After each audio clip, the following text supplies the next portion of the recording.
escape from reality by intoxicating ourselves? Is that an acceptable form of living? When we say, is it right or wrong, you're asking the question in a moral way. I don't look at life as from the angle of morality. For me, the question is only, does it work or doesn't it not work? Because once we have come here as life, every life, not just human life, every life is aspiring to become a full-fledged life. Yes? A worm wants to be a full-fledged worm, an insect wants to be a full-fledged insect, a tree wants to be a full-fledged tree.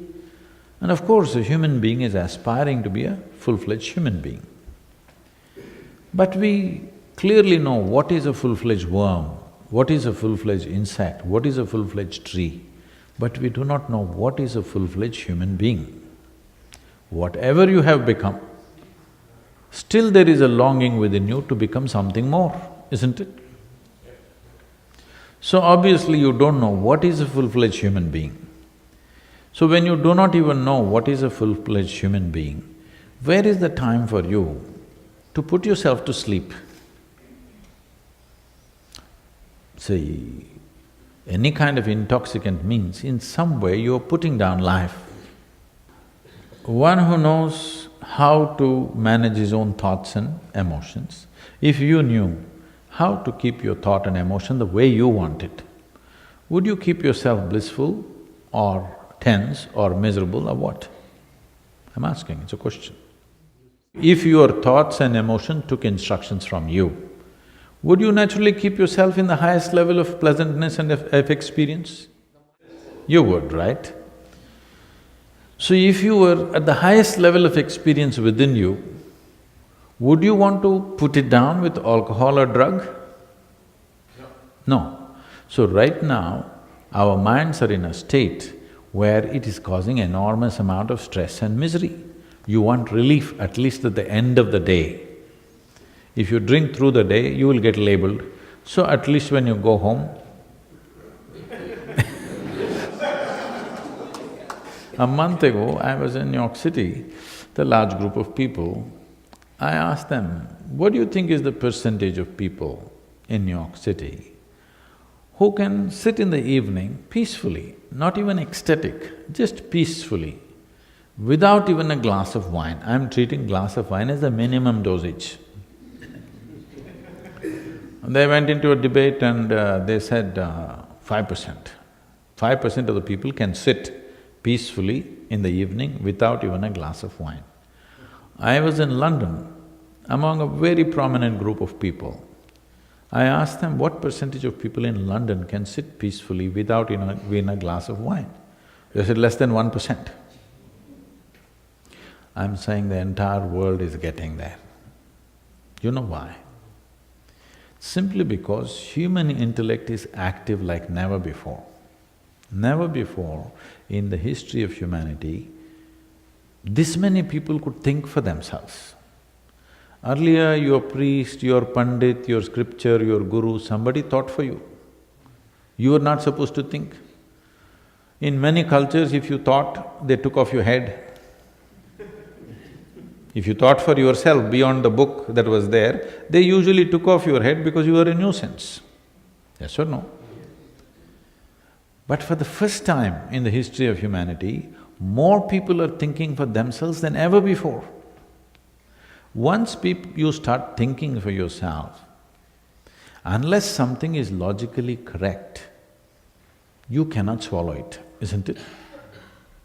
Something comes to you, unless it makes sense to you, you can't swallow it and digest it, isn't it? Even the worst kind of argument that is happening between people, you're watching the presidential debate and all this, worst kind of argument that's happening, for that person it makes sense. Yes or no? At home, husband and wife, there's an argument, both of them thinks the other is absurd, but within themselves it's making sense to them what they're talking, isn't it? So unless it's logically correct, you cannot swallow it. So once this happens to you, What is happening in the world is, which has already happened to you and it's happening to younger generation in a bigger way, is the heavens will collapse. Not a small accident.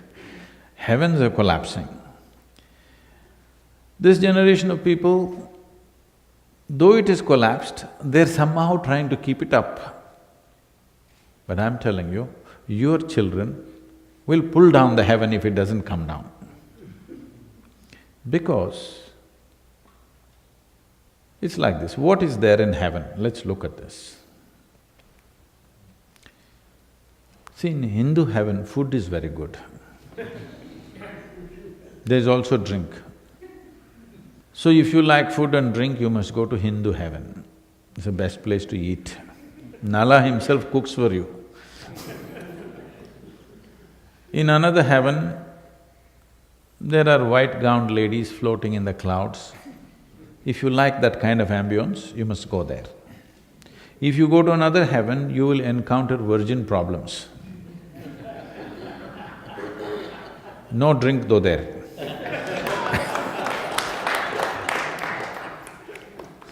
So if you like that, you go there. But how do you go there? What is the GPS to get to heaven? This happened in a Sunday school in Alabama.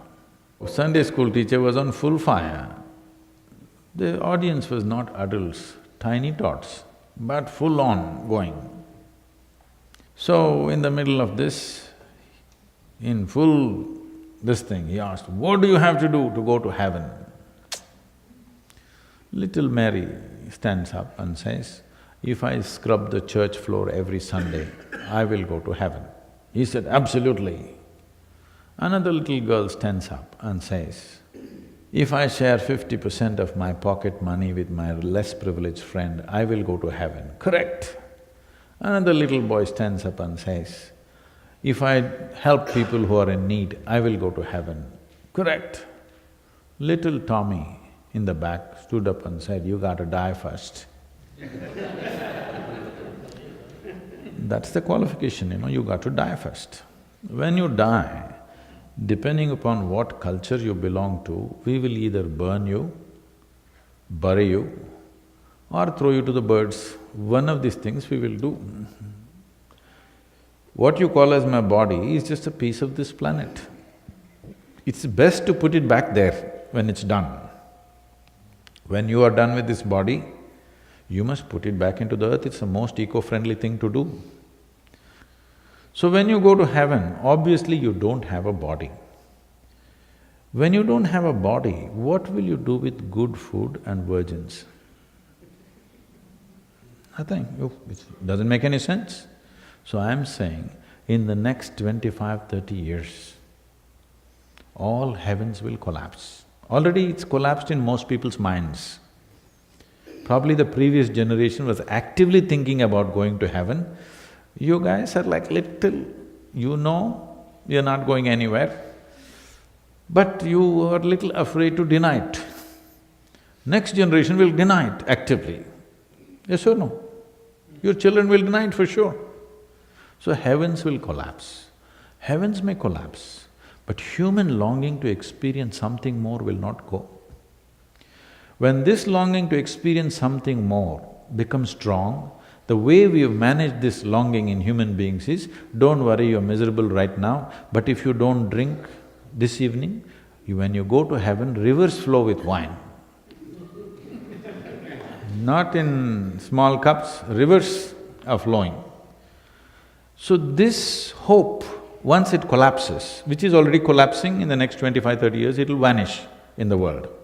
Once this happens, then people will move towards chemicals in a big way. Already the movement is huge across the world. So now, this is not a morality issue, this is just this. Look into my eyes and say, I'm always stoned, never touched a substance. But I am all the time stoned. All of us sitting here in the same hall, we breathing the same air, probably we eat the same food. But this moment, how I am within myself, I will not exchange this for anything in the universe. You give me the entire world, no deal. because this is bigger than that. Because human experience is caused from within. If you take charge of it, you create the experience that you want. If you don't take charge of it, accidentally you become high. If the drink worked well, you become high, otherwise you become something else. Now, if you take charge of the basis of your experience, you will naturally cause the most pleasant experience for yourself. So, this is not about drink, this is not about drug. This is about, have you taken charge of your life or are you an accident? If you're an accident, anxiety is natural, isn't it?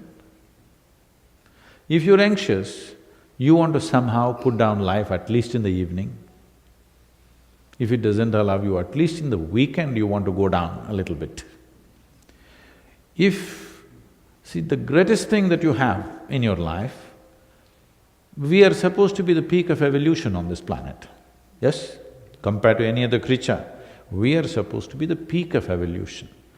In this peak of evolution, one thing that's happened to us is, see, physiologically, we are not as robust as other creatures. Yes? The greatest thing that's happened to us is our intelligence blossomed. If our intelligence has blossomed, truly blossomed, then we should at least know how to make this absolutely beautiful and pleasant, isn't it? If intelligence has blossomed, if you want to create the world that you want, is it not important at least you are capable of creating yourself the way you want? Even what you want doesn't happen within you, how will it happen in your life? It is not about… For most people, it is not about their life is not happening the way they want it. Even their mind is not happening the way they want, that's all their misery is. This happened. On a certain day, a lady went to sleep. A lady went to sleep. In her sleep, she had a dream. In her dream, she saw a hunk of a man standing there and staring at her. Then he started coming closer, closer, closer. He came so close she could even feel his breath. She trembled, not in fear. And then she asked, "What will you do to me?" The man said, "Well, lady, it's your dream."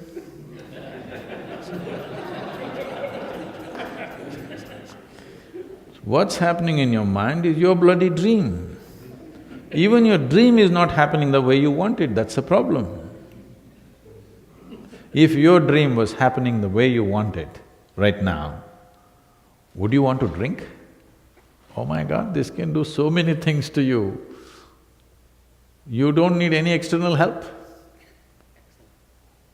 If your dream could be just the way you want, could you sit here creating absolute bliss for yourself? Yes or no? Yes. So even your dream is not happening the way you want it, that's where it is. Even the dream machine is not taking instructions from you. So the only way is to kill it. No, kill it. With intoxication, you're trying to kill it. In some way, you're trying to kill it, isn't it? Put it to sleep. This is in terms of evolution, it's a regressive step. When 90% of the population on the planet drinks and drugs, let us say, you will see this. Unless we do something significant in the next 15 to 20 years, if we do something significant, this can change. Otherwise, you will see in another 60 to 70 years, where 90% of the human population will be on some kind of a chemical. 70% of the US population is supposed to be on prescription medication. 30% is buying it off the back streets, all right? The three major industries on the planet are, the top industries are, arms and armaments stand first, pharmaceuticals stand next, alcohol stands third. You're a beneficiary or a contributor? Alcohol. It's the third largest industry. So one takes you towards death, another pretends to get you back, another is 100% death. These are the three largest industries on the planet, bigger than food. Can you beat it? The food industry on the planet at the end of 2015 was $7.6 trillion. The pharmaceutical industries is $7.2 trillion. Now I think they've overtaken. That is, we're taking more medicine than food. Have we lost it or no? For sure we've lost it, isn't it? So probably in another 5 years, alcohol industry is bigger than food industry. This means we've definitely lost it, isn't it? So this is not about, why should I not enjoy it? I'm saying if you want to truly enjoy this life, because you don't want to enjoy drink, I want you to understand, you want to enjoy your life, isn't it? If you want to enjoy this life, I will teach you a way where you can be super intoxicated, at the same time super alert. How's that for you? Amazing. Look at me. Yeah, amazing. I'm all the time drunk. But if you want, I can just go off like this any moment. I can. You've not seen me. I can go totally intoxicated any moment because all the time I'm on, all the time fully aware. This is what needs to happen to humanity, isn't it? And every human being is capable of this. They've just not paid attention in that direction, that's all. They're going for cheap solutions.